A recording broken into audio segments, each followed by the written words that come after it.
Now, when it comes to how you think, who do you think is going to be able to more so have the advantage? You think it favors more MMA fighters over boxers? Because just so the public knows, we have team MMA against team boxing. It is individual fights, but at the end of the night, a winner is going to be crowned. Who is going to be the superior team?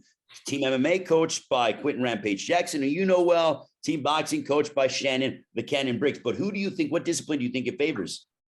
You know, it's a hard one. It's the boxers have great footwork, and so they're going to use their footwork to stay out of the corners. Even when a boxer pushes the mixed martial artist in the corner, don't clinch, because that's what they're used to. But they're wrestling, they know how to position and can turn them over. So the mixed martial artists might actually lead the boxers into the corner, and then, you know, once they have them hold of them, then they flip them around, and now they are in the corner. So they have to watch out for that. But you also have to understand that the boxers started working on footwork, or the mixed martial arts guys started working on footwork a lot, because that's what boxers greatly have. And the other way around, the boxers, I think they forgot about footwork and forgot about boxing. They know this already. Let's start focusing on the clinch. So I think they worked really hard. If you also, with the main event, you know, against Mir Pulev, I mean, he worked with Blagoy Ivanov, you know, who's also a big guy, strong guy, great in the clinch, you see, and I'm pretty sure he picked up a few tricks there. You were a part of, you know, the first, you know, you were involved in Pancrase when it was in its infancy. What emotions, what energy do you think the guys are feeling? Because this is something that we've never seen before. So the first couple of fights, there's that nervous energy. We heard about it in the early days of when Valley Tudo was around, when it first burst onto the scene, when the UFC was born. There was this ridiculous nervous energy. What emotions do you think the guys are going to be feeling like tomorrow night at Globe Life Field in Arlington before they get set to come out? You know, I think for the ring, I don't think so. I think it's a ring. They will adapt. They will do good. I think the emotions are going to be there because it's, you know, it's brought as mixed martial arts versus boxing. And of course, all the boxers want the victory, but so do the mixed martial artists. And I think because of that, that puts a lot of pressure on their shoulders. And now it's about the person, you know, some people thrive with pressure on the shoulders, other people buckle. So I don't think we have guys on the card who buckle, I have to say, because lots of knockouts, you know, and from both sides. So, but that, I think that will be the biggest thing, the biggest difference, the pressure. Now I'm going to turn it over to the media. If you have questions for Bas Rutten, El Guapo himself, he is here. And we have our esteemed publicist, Bernie Barmazal. If you have a question, raise your hand and then unmute yourself and then come out with your question for Bas Rutten, El Guapo himself, joining myself and Sean Mielek on the commentary team. Bernie, it's all you, my man. Thanks, Ray, and thanks, Bas. Once again, please use the raise hand function and I will call on you. Our first question comes from Jorge Alonso from Bro Bible. Go ahead, Jorge. Hey, what's up? What's up, boss? Boss, Vitor Belfort, before his boxing fight against Evander Holyfield, he felt that if he were allowed to clinch in boxing, he could fight anybody in the world, including Canelo Alvarez.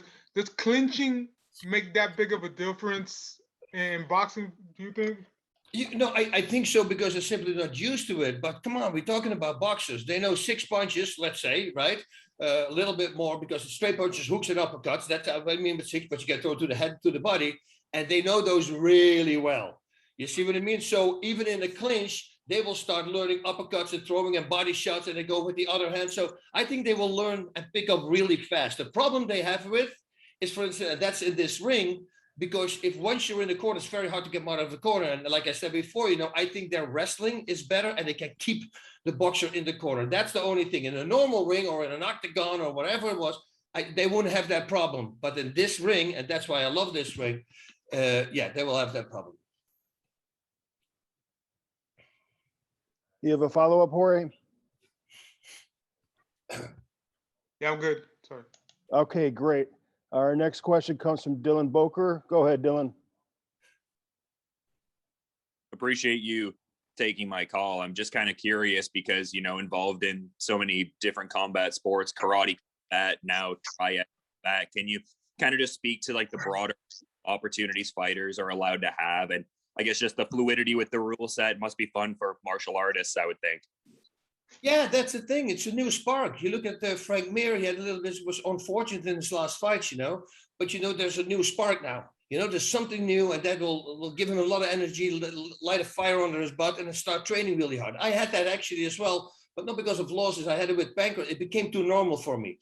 And, and once something becomes too normal, that's not a good thing. There needs to be a little bit of nerves in you, and because that keeps you on your toes. So that's when I made the change to the UFC, because that was new for me again, and it would give me that feeling and that extra light under my fire, under my butt. So, and I think that's the same with these guys here. Some of these guys, they're a little bit older guys, but they really want to grab onto this opportunity and just come out swinging. And well, that's actually the thing. They're not going to come out swinging. If you listen to all their interviews, these guys are saying, yeah, I'm known for a swinger, but this time I'm going to do precision. I'm going to use footwork.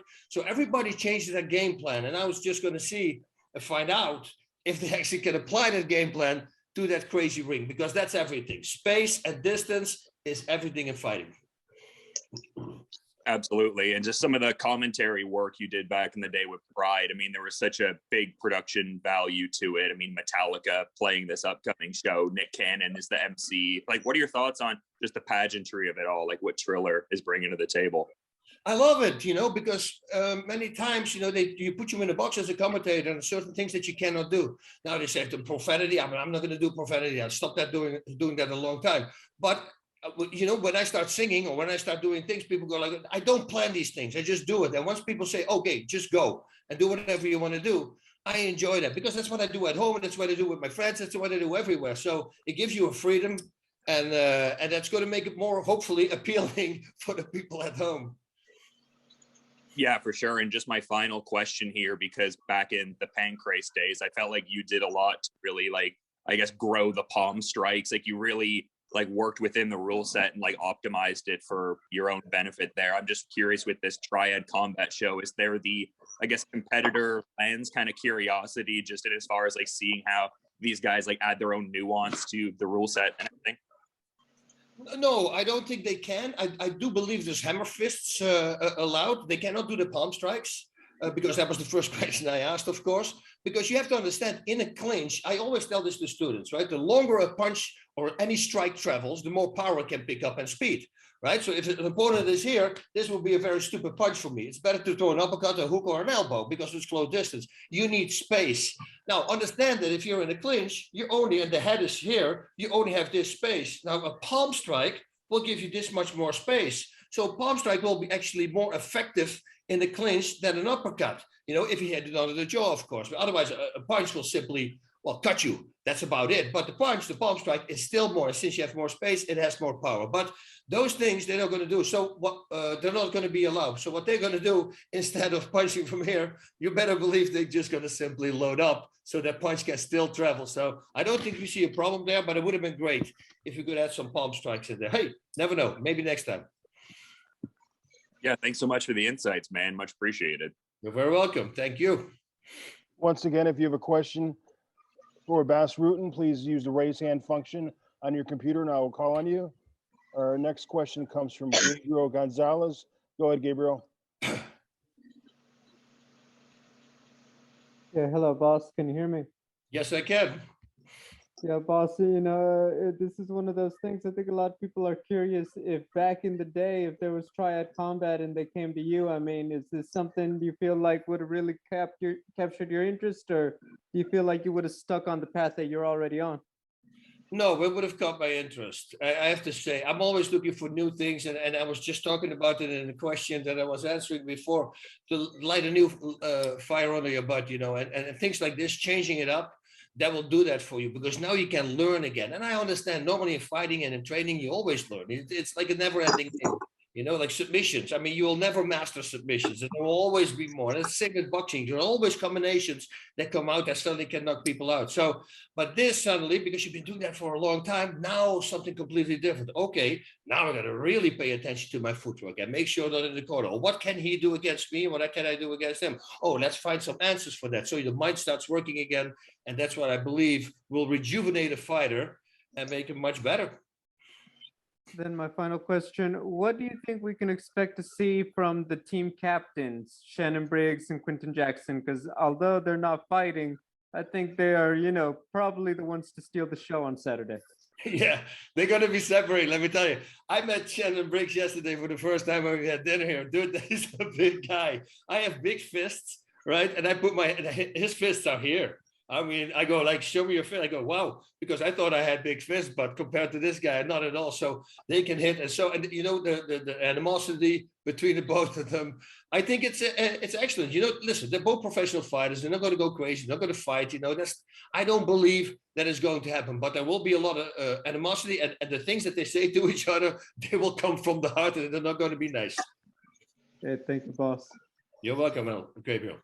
Hey, Bas, since you've dabbled and not dabbled, but you are in the world of Hollywood and entertainment along with combat sports, what Triller is doing, they merge the world of combat sports, but also entertainment as well with Metallica. Is this just a perfect transition for you as you've been in Hollywood, you've been in combat sports, and now we're seeing what Triller is doing is not only do you get either boxing or Triad Combat or combat sports, but you also get some form of entertainment with Metallica on Saturday, Globe Life Field in Arlington, Texas. Is this just a perfect transition for you?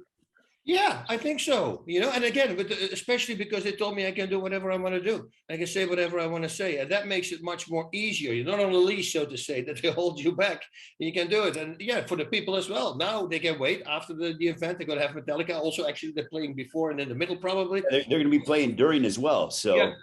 I mean, what is not to love? And I always thought that entertainment and martial arts really easy combined, because let's face it, fighting is entertainment. If you look like a guy like Conor McGregor, why did he get so big? Because he was the entertaining the people, you see. And now everybody's got that spark and they want to do the same stuff and bring it over to every sport that they do. So yeah, I love it. Are you surprised, or do you think that Triller is on this cutting edge because of the fact that they do and bring these worlds together? Because, you know, you also have Nick Cannon, who's been a popular entertainer for many years, and also Metallica. We've had the versus battles with legendary, iconic, you know, performers, you know, like Dipset and the Lox. That started off our first Trillerverse show, along with the boxing aspect. This time we got Metallica and Triad Combat and stuff. Do you think that Triller is really onto something? Because, you know, the momentum is certainly there. Oh yeah, no, for sure. But and in the past, people tried to do certain things like that, but they don't have a power like a band like Metallica. That's big. So now you have the entertainment world come together. They take the great hosts like Mick Cannon, you, like all these great guys. They pick them out, and then on top of that, they can pretty much put any fighter in there. Look at the fighters. You know, these are all known fighters. Yeah, they do that for a reason. You know, you see other organizations, they do that for a reason. But this is what the show did. They did it also with the entertainment. And I think that's a big difference. You know, once you have top-notch entertainment like a Nick Cannon, who's been commentating like the biggest things, you know, and a band like Metallica that people, you know, still freaking love. I love them. Yeah, that's just a combination together with the fighters, of course, icing on the cake. And what I love about this, Bas, is that you're not just getting mid-level guys, you're getting high-level prize fighters. Kubrat Pulev fought for the heavyweight championship of the world, not once, but twice, is still, you know, in the top 10. You have Frank Mir, who's been around for a long, long time, beat Brock Lesnar, you know, beat, Mirko Krokop as well. And, you know, went 6 rounds with Steve Cunningham in boxing back in April on the undercard of Jake Paul and Ben Askren that did amazing numbers for Triller Fight Club. So I love that it's not just your ordinary MMA and boxing guys. We're getting high-level contenders here. Oh, no, you have. You know, I was looking at Pulev some fights, but boy, like I used to knock people out with body shots, but there's hook to the bodies. He does it with straights to the body. You know, that means he's got an incredible power, first of all, and accuracy, you know, because, you know, as well, if you hit the lower, well, they can kick me in the lower gut, but the solar plexus, and he's aiming for that. I didn't see him do it once. I mean, this guy drops people with straights to the body. That's a big power to have. And then, like you said, Frank Mir, he's growing it all the time. Flores, I mean, he's a freaking unbelievable boxer. I mean, a knockout rate is like, what is it, 60 knockouts from 18 wins. But then you have Matt Mitrione, and he has kind of the same in MMA. He's got 13 wins, 11 knockouts. These are 2 power punches. Pretty safe to say this is not going to go the distance. Mike Perry is always out of control and flying all over the place, and who comes always to deliver. That's what he says, right? He says, I'm coming, every single punch will be hard. I will set a pace and I will not step away from the pace, only come forward. For these guys who normally fight, this for the MMA guys, 5 rounds of 5-minute rounds, and now suddenly they fight 2-minute rounds, and they take away the kicks, and they take away the wrestling, and that for them, stamina-wise, is freaking insane. Like if I hold a student on my focus mitts, boxing, sometimes they don't even have to open their mouth. As soon as I introduce the kicking, oh, that's it. It's a big muscle, you know. So these guys are in a tip-top shape. They're also used to clinching and knowing when to take a break in clinching. And as a boxer, if you're not used to that yet, well, I don't know if you ever did Brazilian Jiu-Jitsu. The first time you do it, I mean, you're running out of gas within a minute and 2 minutes because you're flexing everywhere. You don't know when to rest because you constantly feel attacked because it's new. And that's the same thing here with the boxing. Yeah, high-level boxers, high-level mixed martial arts guys. Yeah, it's going to clash, man. It's going to be, could be a very short night. And Bas, what I love that you brought up is the fact, and I want to let the audience know, 2-minute rounds. So you are getting 2-minute rounds. And the way I look at it, you know, from the trigon, as you like to say, and you eloquently deemed it, is that you're going to get guys fast-paced coming at each other, and it's going to be bombs away the entire fight, which I think, as you pointed out, leads to more knockouts. Yeah, the good thing is also 100% true. The thing is also these guys know how to fight, because normally, like if you go to the amateurs in mixed martial arts, just 2-minute rounds. It starts with 2-minute rounds, and these are crazy wild fights because they think 2 minutes is nothing. Trust me, 2 minutes going is very hard. I have 1-minute drills that I do on the back, and people go 1-minute drills. Trust me, that's what I did to prepare myself for my 30-minute fights over in Japan. And then every week I do 15 rounds of 1 minute full power, but you get really freaking tired because everything you throw punches. And then every week I would increase my time with 5 seconds and decrease my resting time with 5 seconds. So 1:5, 55 seconds, 1:10, 50 seconds, 1:15, 45 seconds rest. And then slowly but surely, if you let your body acclimate on this, slowly but surely, at the end, you're doing 15 rounds of 1.5 minutes. Now, how many times do you see a boxer or a kickboxer or a mixed martial artist unloading on his opponent? And if he can't put him away in 20, 25 seconds, they run out of gas. Well, if you do that system that I just did, you can do this 15 times 1.5 minutes because you simply work your body for that. So what I'm trying to say is, normally when you're new into the game, 2 minutes sounds really short and they don't throw everything out and they still get tired. These guys, because they're fighters and they don't understand distance and picking apart and accuracy, they won't get tired because they're going to use these 2 minutes smart. They're going to use it hard, but they're still going to use it smart.